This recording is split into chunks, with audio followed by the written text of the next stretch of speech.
के इस YouTube channel में मैं आप सभी का स्वागत करता हूं। तो दोस्तों, आज की इस वीडियो में हम सभी पढ़ने वाले हैं भारतीय संस्कारा। भारतीय संस्कारा पाठ दोस्तों, जो कि ये कौन सा पाठ है? तो षष्ठ पाठ है। षष्ठ पाठ।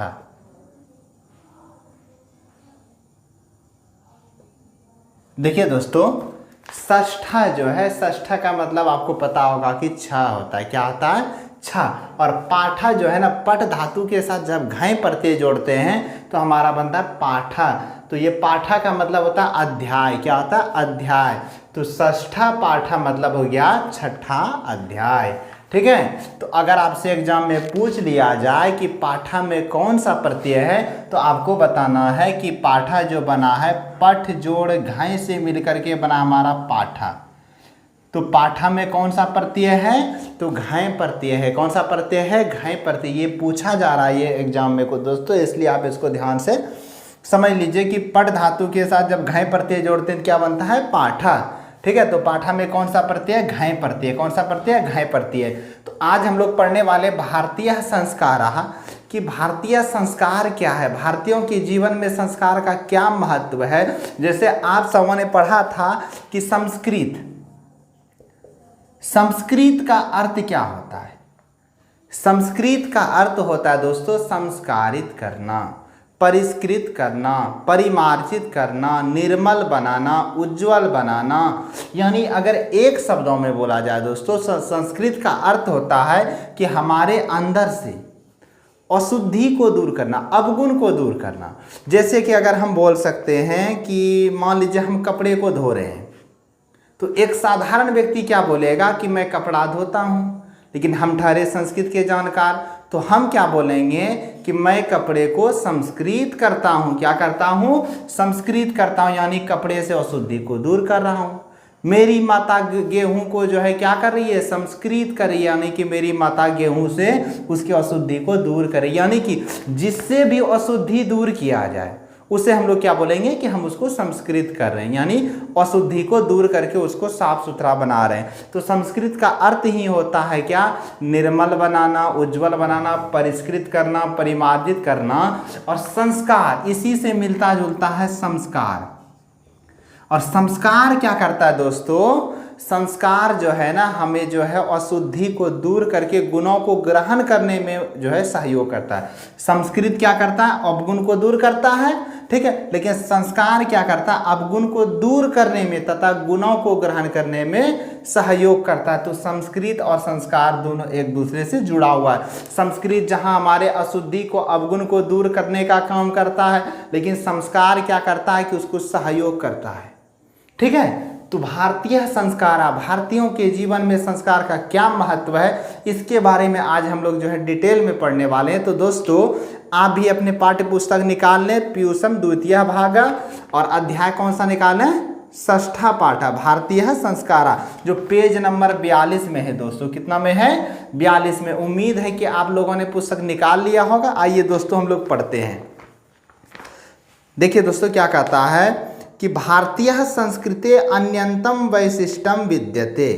भारतीय संस्कृति जो है अन्य संस्कृति से जो है कुछ विशिष्ट देखी जाती है, या विशिष्ट यानी हटके। हमारी संस्कृति सभी संस्कृतियों से क्या है?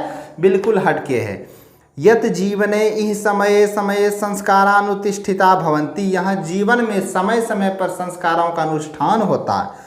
अद्य संस्कार शब्द सीमितो व्यंग रूपा पर पूज्यते। आज के समय में संस्कार शब्द एक सीमित व्यंग के रूप में रह गए हैं।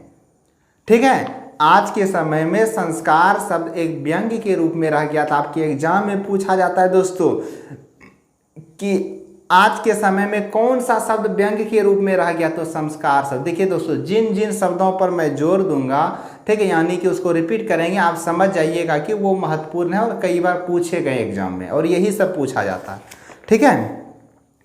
कथा अद्यो संस्कार शब्द सीमितो व्यंग रूप पर पूज्यते। आज संस्कार शब्द सिर्फ व्यंग के रूप में देखे जाते हैं, पूजे जाते हैं। किंतु संस्कृतेर रूपकम इदम भारतस्य व्यक्तित्वम रचयति। किंतु संस्कृत के रूप में यह भारत के जो है संस्कृति के रूप में यह भारत के व्यक्तित्व को दर्शाता है। विदेशे निवसंतो भारतीय संस्कारान प्रति उन्मुखा जिज्ञासाश्च। और विदेश में रहने वाले लोग जो है भारतीय संस्कारों के प्रति उन्मुख है, जिज्ञासु हैं। पाठे अस्मिन् तेषां संस्काराणां संक्षिप्तः परिचयो महत्वं च निरूपितम। इस पाठ में उन संस्कारों का संक्षिप्त में परिचय दिया गया है। अब आइए दोस्तों हम लोग कहानी को पढ़ते हैं, ध्यान से सुनिएगा। भारतीय जीवने प्राचीन कालातः संस्कारा महत्वम औधार्यन्। भारतीयों के जीवन में प्राचीन काल से लेकर आज तक संस्कारों का महत्व रहा है। भारतीय जीवने प्राचीन कालात अद्यावधि, ठीक है, प्राचीन कालात संस्कारा महत्वम धार्यत औधार्यन्। भारतीयों के जीवन में प्राचीन काल से लेकर आज तक संस्कारों का महत्व रहा है। कहता है कि प्राचीन संस्कृतेर अभिज्ञानम संस्कारेभ्यो जायते। और प्राचीन संस्कृति की ज्ञान, पुरानी संस्कृति की पहचान संस्कारों से होती है। किससे होती है? संस्कारों से होती है। प्राचीन संस्कृति की पहचान किससे होती है? संस्कारों से होती है। अत्र ऋषि नाम कल्पना आसित। यहाँ ऋषि मुनियों की कल्पना थी। यत् कि जीवनस्य सर्वेषु मुख्य अवसरेषु वेद मंत्राणाम पाठ। कि यहाँ जीवन के सभी मुख्य अवसरों पर वेद मंत्रों का पाठ हो। यानी कि हमारे भारत में ऋषि मुनियों का कल्पना था कि हमारे यहाँ भारतीयों के जीवन के सभी मुख्य अवसर, जितने मुख्य अवसर, शादी ब्याह, ठीक है, जन्म हो, यानी कि वगैरह वगैरह जो जितने भी प्रमुख अवसर हो, तो ऋषि मुनियों का कल्पना क्या था कि यहाँ जीवन के सभी मुख्य अवसरों पर क्या होना चाहिए? वेद मंत्रों का पाठ हो, ठीक है, वरिष्ठानाम आशीर्वाद, बड़े बुजुर्गों का आशीर्वाद मिले, होम हवन हो, परिवार सदस्यानाम सम्मेलनम च भवेत्। और परिवार के सभी सदस्यों का सम्मेलन हो। तत्सर्वम संस्कारानाम अनुष्ठाने संभवति। और यह सभी संस्कार रूपी अनुष्ठान से संभव है। एवं संस्कारा महत्वम धारयन्ति। इस प्रकार संस्कारों का महत्व बढ़ता है। यानी क्या होता है कि ऋषि मुनियों का कहना था कि अगर हमारे यहाँ पर जीवन के सभी मुख्य अवसरों पर वेद मंत्रों का पाठ हो, बड़े बुजुर्गों का आशीर्वाद मिले, हवन हो, परिवार के सभी सदस्यों का सम्मेलन हो, तो इससे क्या होता है कि संस्कार का महत्व बढ़ता है। और यह सब संस्कार रूपी अनुष्ठान से ही संभव हो सकता है, ऐसे संभव नहीं होता है। ठीक है, कहता एवं संस्कार महत्व धार्यति। कुंचित संस्कारस्य मौलिक अर्थ परिमार्जन रूपा गुणाधन रूपश्च नो विस्मृयन्ति। अतः संस्कारा मानवस्य कर्मसु परिमार्जने दोषापनयने गुणाधाने च योगदानम कुर्वन्ति। कहता संस्कार का अर्थ होता है कि अवगुण को दूर करके अवगुणों को ग्रहण करना। अतः संस्कार का यह भी अर्थ होता है कि यह क्या करता है कि अवगुण को दूर करके गुणों को ग्रहण करने में सहयोग करते हैं। संस्कार क्या करते हैं? अभी हम लोगों ने जाना है कि संस्कार क्या करता है कि हमारे अवगुण को दूर करने में और गुणों को ग्रहण करने में हमें सहयोग करते हैं। ठीक है, संस्कार प्रायेण पंचविधा सन्ति। यहाँ से ध्यान से सुनिएगा दोस्तों। संस्कार को प्रायः 5 भागों में बांटा गया है। कितने भागों में? 5 भागों में बांटा गया है। संस्कार को प्रायः 5 भागों में बांटा गया है। ठीक है, संस्कार को कितने भागों में बांटा गया है? 5 भागों में, याद रखिएगा। संस्कार प्रायेण पंचविधा सन्ति। संस्कार को प्रायः 5 भागों में बांटा गया है। जन्म पूर्व त्रय। पहला कौन होता है दोस्तों? सुन लीजिए। पहला जो संस्कार है, संस्कार के प्रकार कितना है? 5। पहला कौन है? जन्म पूर्व। दूसरा है शैशव। तीसरा है शैक्षणिक। चौथा हो गया आपका शैक्षणिक हो गया, विवाह। और 5वां जो है दोस्तों ये हो गया अंत्येष्टिक। मरने के बाद जो संस्कार होता है ये हमारा 5वां संस्कार है। यानी संस्कार को कितने भागों में बांटा गया आपका पूछा जाता है तो संस्कार प्रायेण पंचविधा सन्ति। संस्कार को प्रायः 5 भागों में बांटा गया।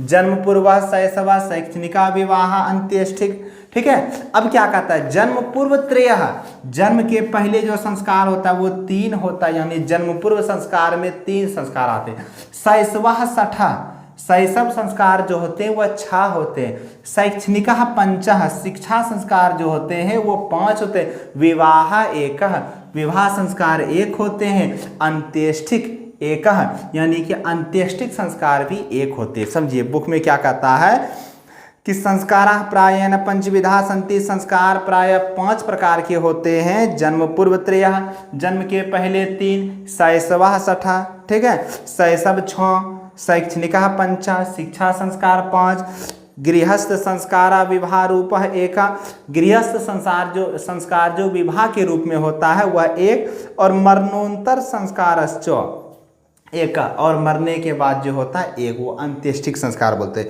एवं 16 संस्काराः भवन्ति, इस प्रकार कुल कितने संस्कार होते हैं? 16। देखिए 6 3 9 5 14 2 16, कुल कितने संस्कार होते हैं दोस्तों? याद रखिएगा, कुल संस्कार 16 होते हैं। आपका एग्जाम में क्या क्वेश्चन आ सकता है, संस्कार कितने भागों में बांटा गया? 5, ये पूछ सकता है। जन्म पूर्व शैक्षणिक कितना कितना होता है, या कुल कितने संस्कार होते हैं, हिंदी में आपका प्रश्न पूछा जाएगा, ठीक है। तो कुल संस्कार कितने होते हैं? 16। कितने होते हैं?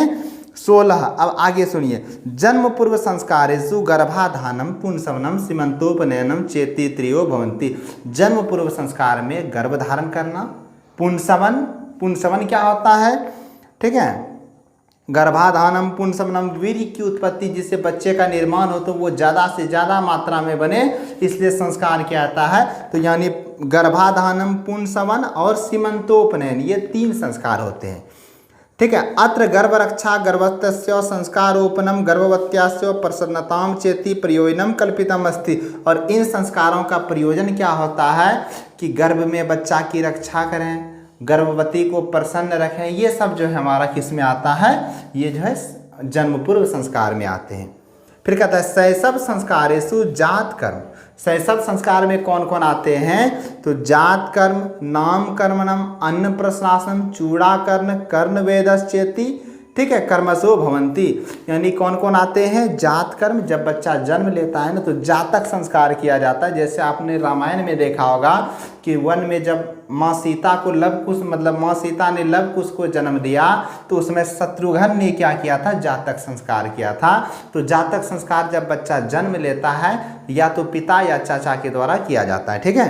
तो वही होता है शैशव संस्कार में कौन कौन होगा? जात कर्म, फिर नाम जो रखा जाता है वो भी एक संस्कार है। तो जात कर्म, नाम कर्म, निष्कर्मणम, अन्न प्रशासन, चूड़ाकर्ण, कर्ण वेदश्चेति कर्मसो भवन्ति। फिर आता है शिक्षा संस्कारेषु अक्षरारंभम, ठीक है दोस्तों। शिक्षा संस्कार में कौन कौन आता है ये सब हम लिखा देंगे क्वेश्चन आंसर के समय, आप घबराइए मत, खाली सुनते जाइए। शिक्षा संस्कारेषु अक्षर आरंभम उपनयनम वेदारंभ के शांता समावर्तन चेति संस्कारा प्रकल्पिता। शिक्षा संस्कारों में अक्षरारंभ, उपनयन, वेदारंभ, केशांत और समावर्तन, ये 5 संस्कार आते हैं। कौन कौन? अक्षरारंभम, उपनयन, वेदारंभ, केशांत, समावर्तन। अब ये क्या क्या होता है? अक्षर आरंभ संस्कार का मतलब जब बच्चा पहली बार अक्षर या अंक लिखना प्रारंभ करता है ना तो उसे हम लोग क्या कहते हैं? अक्षर आरंभ संस्कार के द्वारा शुरू करते हैं। उसके बाद होता है क्या? उपनयन। उपनयन का मतलब पहले के समय में शिष्य गुरु के साथ गुरु आश्रम जाते थे यज्ञोपवीत धारण करके, तो वो जो संस्कार किया जाता था उसको उपनयन संस्कार कहते हैं। फिर क्या होता है? वेदारंभ। वेदारंभ का मतलब पहली बार जो इस समय जिस प्रकार अंग्रेजी शिक्षा महत्वपूर्ण मानी जा रही है, प्राचीन काल में वेद पढ़ना उतना ही महत्वपूर्ण था और वेद पहली बार शिष्य जो है गुरु आश्रम में पढ़ना प्रारंभ करते थे, जिसके पहले संस्कार रूपी अनुष्ठान किया जाता था वेदारंभ संस्कार, उसके बाद ही वेद पढ़ते थे तो वो गुरु आश्रम में होता था। फिर क्या होता है? केशांत। केशांत का मतलब शिष्य का पहली बार मुंडन जो होता था वो गुरु आश्रम में होता था, तो वो भी एक संस्कार था, जिसका दूसरा नाम, इसमें गाय दान करना प्रमुख कर्म था इसलिए इसका नाम केशांत संस्कार का दूसरा नाम गोदान संस्कार भी देखने को मिलते हैं, ठीक है। फिर आगे क्या है? समावर्तन। जब शिक्षा समाप्त हो जाती थी तो समाप्ति के समय जो संस्कार किया जाता था उसको समावर्तन संस्कार कहते। समावर्तन संस्कार करने के बाद ही सभी छात्र अपने अपने घर आते थे और विवाह करके गृहस्थ जीवन में प्रवेश करते थे। तो आइए हम लोग संस्कृत में सुनते हैं। कहता शिक्षा संस्कारेषु अक्षर आरंभ उपनयनम वेदारंभ के शांत समावर्तन चेति संस्कारा प्रकल्पिता। शिक्षा संस्कार में अक्षर आरंभ उपनयन वेदारंभ के शांत समावर्तन संस्कार आते हैं। अब कहता है अक्षर आरंभ। अक्षर आरंभ में क्या होता है? अक्षर लेखनम अंक लेखनम चो शिशु प्रारंभते। अक्षर आरंभ संस्कार में अक्षर और अंक लिखना शिशु प्रारंभ करता है। उपनयन संस्कारस्य अर्थ गुरुणा शिष्यस्य स्वगृहे नयनम भवति। उपनयन संस्कार का अर्थ होता है कि गुरु के साथ शिष्य जो है गुरु आश्रम जाते थे। तत्र शिष्य शिक्षा नियम पालयन अध्ययनम करोति। वहाँ शिष्य क्या करते थे कि शिक्षा के नियम का पालन करके अध्ययन करते थे। यानी क्या होता है कि उपनयन संस्कार में गुरु के साथ शिष्य जो है गुरु आश्रम जाते थे और वहाँ शिक्षा के नियम का पालन करते हुए अध्ययन करते थे। ते नियम ब्रह्मचार्य व्रते समाविष्ट। वो सारा नियम ब्रह्मचार्य व्रत के अंतर्गत आता था। प्राचीन काले शिष्य ब्रह्मचारी इति कथ्यते। और प्राचीन काल के शिष्य जो है ब्रह्मचारी कहे जाते थे।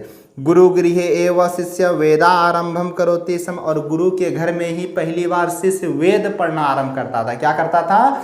गुरु के आश्रम में ही पहली बार शिष्य जो है वेद पढ़ना आरंभ करता था। वेदानाम महत्वम प्राचीन शिक्षायाम उत्कृष्टम मन्यन्ते सम। और वेद को प्राचीन काल में महत्वपूर्ण शिक्षा माना जाता था। किसको महत्वपूर्ण माना जाता था? वेद। और कहाँ पढ़ना प्रारंभ करता था? गुरु आश्रम में। केशांत संस्कारे गुरु गृहे एव शिष्यस्य प्रथम क्षौर कर्मम भवति सम। और केशांत संस्कार में ही पहली बार जो है शिष्य क्या क्या होता है? पहली बार मुंडन होता था। अतः ठीक है, अत्र गोदान मुख्य कर्म। और इसमें गाय दान करना जो है मुख्य कर्म होता था। अतः साहित्य ग्रंथेषु अस्य नामांतरम गोदान संस्कारो अपि लभ्यते। अतः साहित्य ग्रंथों में इसका बदला हुआ नाम गोदान संस्कार भी देखने को मिलते हैं। समावर्तन संस्कारस्य उद्देश्यम शिष्यस्य गुरुगृहात् गृहस्थ जीवने प्रवेश। समावर्तन संस्कार का उद्देश्य होता है कि शिष्य गुरु के घर से जो है गृहस्थ जीवन में प्रवेश करता था। शिक्षावसाने गुरु शिष्यान उपदेश्य गृहम प्रेषयति। शिक्षा जब समाप्त हो जाती थी तो गुरु शिष्य को कुछ उपदेश देकर घर भेजते थे। ठीक है, कथा उपदेशेषु प्रायेण जीवनस्य धर्मा प्रतिपादयन्ते। उपदेशों में ऐसा बात कहा जाता था जो जीवन में जो है उससे सहयोगी हो।